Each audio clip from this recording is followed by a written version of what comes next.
Hello बच्चों, कैसे हैं आप सब लोग। आई होप आप लोग बिल्कुल ठीक होंगे और मैं भी बिल्कुल ठीक हूँ। मैं हूँ आपकी हिंदी व्याकरण की टीचर। आज पढ़ेंगे बच्चों हम पार्ट नंबर 2 जिसका नाम है वर्ण विचार यानी फोनोलॉजी। तो चलिए बच्चों पढ़ना शुरू करते हैं। बोलते समय हमारे मुख से अनेक प्रकार की ध्वनियाँ निकलती हैं। इन ध्वनियों को हिंदी भाषा में कुछ अलग अलग विशेष चिन्हों द्वारा निश्चित किया जाता है। इसमें प्रयुक्त सबसे छोटी ध्वनि को वर्ण कहते हैं। वर्ण ध्वनि के सबसे छोटे खंड होते हैं, जैसे ओ, क, खो, गो, चो इत्यादि। वर्णों के निश्चित एवं क्रमबद्ध समूह को वर्णमाला कहते हैं। हिंदी वर्णमाला में 52 वर्ण होते हैं। वर्णमाला में वर्ण 2 प्रकार के होते हैं, स्वर तथा व्यंजन। तो चलिए सबसे पहले पढ़ेंगे हम स्वर। जिन वर्णों का उच्चारण स्वतंत्र रूप से होता है तथा व्यंजनों के उच्चारण में सहायक हो वे स्वर कहलाते हैं। हिंदी की स्वर ध्वनियाँ इस प्रकार हैं: ओ, आ, ई, उ, री, ए, आई, ओ, औ। अंग्रेजी के ओ वर्ण के विशिष्ट उच्चारण के लिए औ चिन्ह का अपनाया गया है।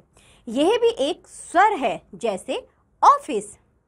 व्यंजन देखिए बच्चों, जिन वर्णों का उच्चारण करते समय स्वरों की सहायता ली जाती है और हवा कुछ रुककर मुख से बाहर निकलती है उन्हें व्यंजन कहा जाता है। सभी व्यंजन स्वर के बिना अधूरे होते हैं। हिंदी में निम्नलिखित 39 व्यंजन प्रचलित हैं।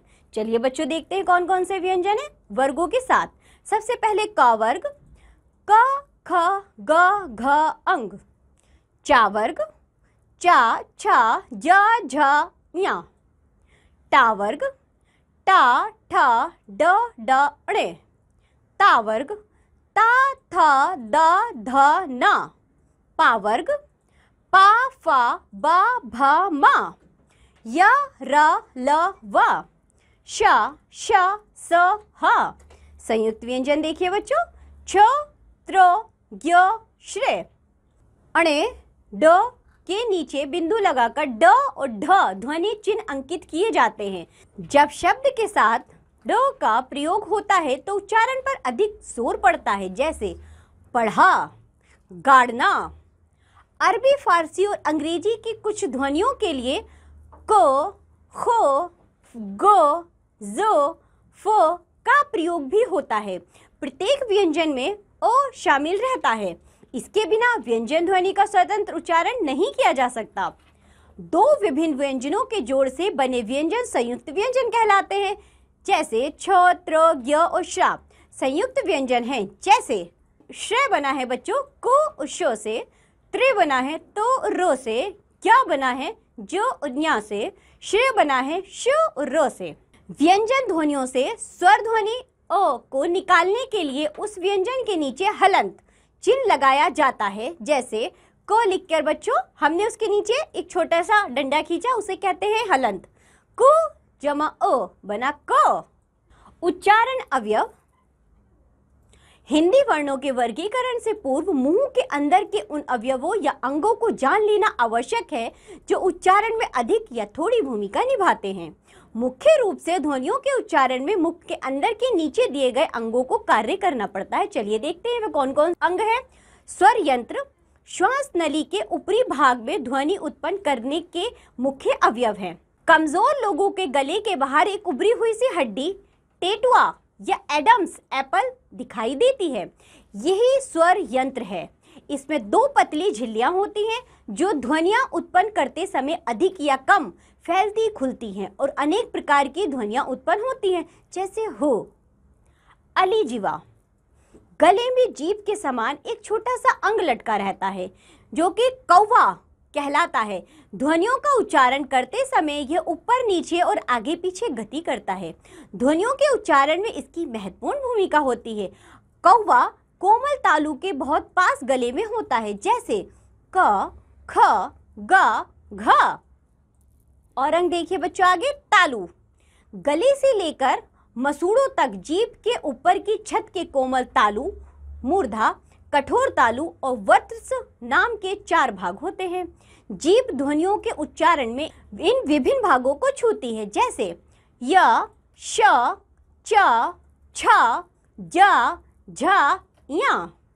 जीवा, जीभ उच्चारण अंगों में सबसे प्रधान है। अधिकांश ध्वनियां इसी हिलने डुलने और उठने गिरने से पैदा होती हैं। इसे भी मूल, पश्च, मध्य, अग्र और नीचा नाम से 5 भागों में विभाजित किया जाता है, जैसे क्र, ट, ठ, ड, ढ, अणे। दांत, ध्वनियों के उच्चारण में दांतों का भी प्रयोग होता है, जैसे ता, था, दा, धा, ला। ओष्ठ, जब ध्वनियां ऊपर नीचे के ओष्ठ द्वारा एक दूसरे से मिलकर, खुलकर या दांतों की मदद से उच्चारित होती हैं, जैसे उ, ऊ, पा, फा, बा, भा, मा। नाक, कुछ ध्वनियों का उच्चारण करते समय हवा का कुछ अंश नाक में पहुंचकर बाहर निकलता है, जैसे अंग, णे, ञा, ना, मा। चित्रों को देखिए, इनसे उच्चारण अवयवों को पहचानने में मदद मिलेगी। उच्चारण अवयवों को पहचान लेने के पश्चात हिंदी के स्वर और व्यंजन ध्वनियों का विभिन्न आधारों पर अलग अलग वर्गीकरण किया जा सकता है। बच्चों, हमने जो ऊपर अंक पढ़े हैं उनके साथ में आपको चित्र भी दिए गए हैं, आप उन्हें देखिए। चलिए आगे बढ़ते हैं। स्वरों का वर्गीकरण मात्रा के आधार पर। स्वरों के बोलने में लगने वाले समय को मात्रा कहा जाता है। मात्रा के आधार पर स्वर 2 प्रकार के होते हैं, ह्रस्व स्वर, दीर्घ स्वर। ह्रस्व स्वर, जिन स्वरों के बोलने में कम समय लगता है उन्हें ह्रस्व स्वर कहा जाता है। अ, ई, उ, री ह्रस्व स्वर हैं।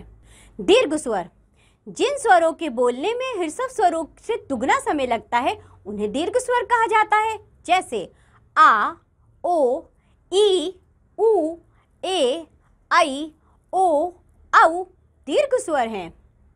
मुंह और नाक से निकलने वाली हवा के आधार पर। निरअनुनासिक, जिन स्वरों के बोलने में हवा सीधे मुंह से बाहर निकल जाती है वे निरअनुनासिक या मौखिक स्वर कहलाते हैं, जैसे अ, आ, ई, उ, ए, आई, ओ, औ। अनुनासिक, नाक तथा मुंह से निकलने वाली ध्वनि को अनुनासिक कहते हैं। इसका चिन्ह चंद्र बिंदु है, जैसे आँख, चांद इत्यादि। अनुस्वार, वर्ण को बोलते समय नाक से निकलने वाली ध्वनियों को अनुस्वार कहते हैं। इसका चिन्ह एक बिंदी, जैसे अंग, बंद इत्यादि। जीभ के भाग के आधार पर। अग्रस्वर, जिन स्वरों के उच्चारण में जीभ का आगे वाला भाग काम करता है वे अग्रस्वर कहे जाते हैं, जैसे ई, ए, ऐ। मध्य स्वर, जिन स्वरों के बोलने में जीभ का बीच वाला यानी मध्य भाग क्रियाशील होता है वह मध्य स्वर कहे जाते हैं, जैसे अ। पश्च स्वर, जिन स्वरों के बोलने में जीभ का पिछला भाग सहायक होता है वे पश्च स्वर कहे जाते हैं, जैसे आ, ओ, उ, ओ, औ। जीभ की स्थिति के आधार पर जरा देखिए बच्चों। संवृत, जिन स्वरों के उच्चारण में जीभ बहुत ऊपर उठ जाती है वे संवर्त स्वर कहलाते हैं, जैसे ई, उ। अर्ध संवृत, जिन स्वरों का उच्चारण करते समय जीभ आधी सी ऊपर उठती है इन्हें अर्ध संवृत स्वर कहते हैं, जैसे ए, ओ। बच्चों देखिए, जैसा कि इस चित्र में दिखाया गया है, जीभ के भाग और स्थिति दोनों के आधार पर स्वरों का वर्गीकरण। अग्रस्वर, मध्य स्वर और पश्च स्वर। जैसे संवर्त में कौन कौन से आते हैं बच्चों, लेकिन अग्रस्वर में ई, पश्च जीभ में आते हैं बच्चों उ। अर्ध संवर्त में ए, ओ। विवृत में आ। अर्ध विवृत में ए, ओ, ऐ और औ। आप इस चित्र को अच्छे से देखकर बच्चों जीभ के भाग और स्थिति दोनों के आधार पर स्वरों का वर्गीकरण अच्छी तरह समझ सकते हैं। चलिए आगे बढ़ते हैं। विवृत, जिन स्वरों को बोलने में जीभ बहुत नीचे चली जाती है उन्हें विवृत स्वर कहा जाता है, जैसे आ। अर्ध विवृत, जिन स्वरों का उच्चारण करते समय जीभ कम नीचे जाती है उन्हें अर्धविवृत स्वर कहते हैं, जैसे अ, ए, औ। प्रकृति रचना के आधार पर सबसे पहले मूल स्वर। जिन स्वरों के उच्चारण में एक ध्वनि को छोड़कर कोई दूसरी ध्वनि शामिल नहीं होती वे मूल स्वर कहलाते हैं, जैसे अ, ई, उ, री। संधेय या संयुक्त स्वर। जो स्वर अन्य स्वरों से मिलकर बनते हैं वे संधेय स्वर या संयुक्त स्वर कहलाते हैं, जैसे ऐ, अ जमा ए से बना है, औ, अ जमा ओ से बना है।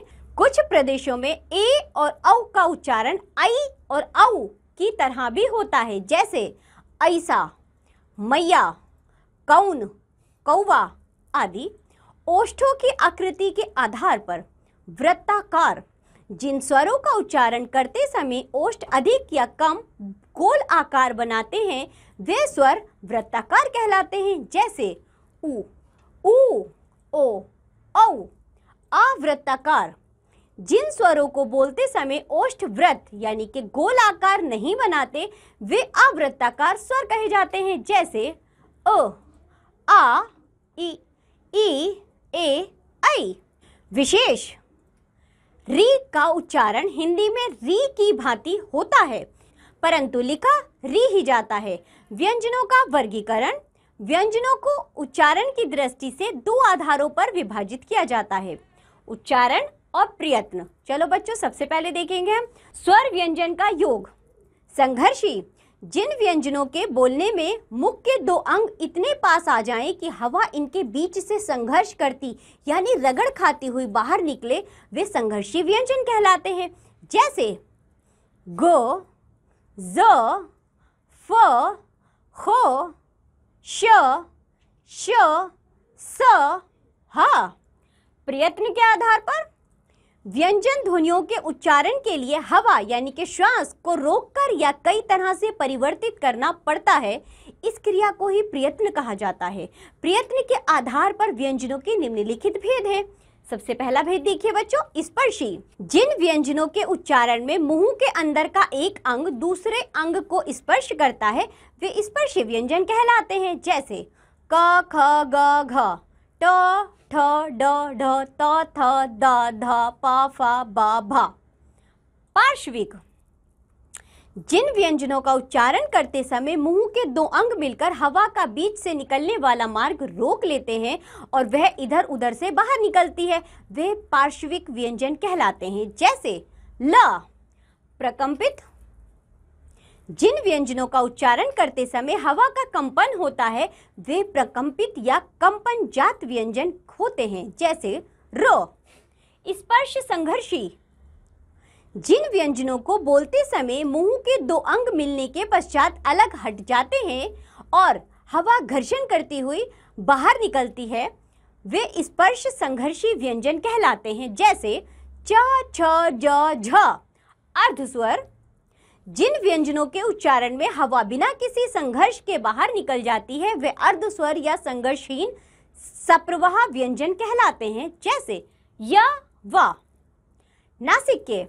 जिन व्यंजनों के उच्चारण में हवा नाक से निकलती है वे नासिक्य व्यंजन होते हैं, जैसे ड़, ञ, णे, न, म। उक्षिप्त। जिन व्यंजनों के उच्चारण में जीभ ऊपर उठकर झटके से नीचे आती है वे उक्षिप्त व्यंजन कहे जाते हैं, जैसे ड़, ढ। स्थान के आधार पर सबसे पहले दंतोष्ठ है। जिन व्यंजनों के उच्चारण में ऊपर के दांत नीचे वाले ओष्ठ का स्पर्श करते हैं वे दंतोष्ठ्य व्यंजन कहलाते हैं, जैसे व, फ। वत्स्रय। जिन व्यंजनों के उच्चारण में जीभ की नोक मसूड़ों का स्पर्श करती है वे वत्स्रय व्यंजन कहलाते हैं, जैसे न, र, स, ल, ज। कठोर तालव्य। जिन व्यंजनों के उच्चारण में जीभ की नोक मसूड़ों के पीछे तालु के कठोर भाग का स्पर्श करती है वे कठोर तालव्य व्यंजन कहलाते हैं, जैसे य, श, च, छ, ज, झ, ञ। मूर्धन्य पूर्व तालव्य। जिन व्यंजनों के उच्चारण में जीभ मूर्धा यानी तालु के मध्य वाले सबसे ऊंचे भाग का स्पर्श करती है वे मूर्धन्य व्यंजन कहलाते हैं, जैसे श, ट, ठ, अंग, ड़े अड़े ड ढ। स्वर यंत्रीय, गले के अंदर स्वर यंत्र से पैदा होने वाली व्यंजन ध्वनि स्वर यंत्रीय ध्वनि कहलाती है। जैसे ह कोमल तालव्य। इन व्यंजनों को बोलते समय जीभ तालु के सबसे पिछले भाग को स्पर्श करती है। जैसे क ख ग घ अंग ख ग। जिह्वा मूल्य, गले में जीभ की जड़ से उत्पन्न ध्वनि जिह्वा मूल्य ध्वनि कहलाती है। जैसे कृ। दंतय, जिन व्यंजनों के उच्चारण में जीभ की नोक दांतों का स्पर्श करती है वे दंतय व्यंजन होते हैं। जैसे त थ द ध। ओष्ठ्य, ओष्ठ की मदद से बोले जाने वाले व्यंजन ओष्ठ्य कहलाते हैं। जैसे प फ ब भ म।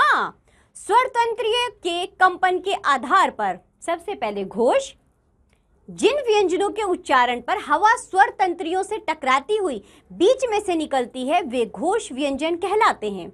जैसे प्रत्येक वर्ग का तीसरा चौथा पांचवा व्यंजन, देखिए कौन कौन से हैं। ग घ अंग ज झ ञ ड ढ ड़ द ध न ब भ म। आगे भी है य र ल व ह ड़ ढ ग ज। ये सारे व्यंजन बच्चों घोष व्यंजन है। चलिए आगे बढ़ते हैं। अघोष, जिन व्यंजनों को बोलते समय स्वर तंत्रियां दूर दूर रहती हैं प्रत्येक वर्ग का पहला दूसरा व्यंजन। जैसे क ख च छ ट ठ त थ प फ और श स फ, ये अघोष व्यंजन है। प्राण तत्व यानी श्वास के आधार पर सबसे पहले अल्प प्राण, जिन व्यंजनों के उच्चारण में हवा की मात्रा कम रहती है वे अल्प प्राण व्यंजन कहलाते हैं। जैसे क ग अंग च ज ञ ट ड ळे त द न प ब म। प्रत्येक वर्ग का पहला तीसरा पांचवा व्यंजन होता है और उसके साथ ही य र ल व ड भी अल्पप्राण में आते हैं। चलिए अब देखते हैं महाप्राण। जिन व्यंजनों के उच्चारण में हवा की मात्रा अधिक रहती है वे महाप्राण व्यंजन कहलाते हैं। जैसे ख घ छ झ ठ ड़ थ ध फ भ। प्रत्येक वर्ग का दूसरा चौथा व्यंजन और साथ में श श स ह ढ। चलिए बच्चों, ये पाठ यहाँ समाप्त होता है। आपने जितना भी पढ़ा है उसका अच्छे से रिवीजन करिए। अब हम मिलेंगे आपसे अगली कक्षा में, तब तक के लिए बाय बच्चों।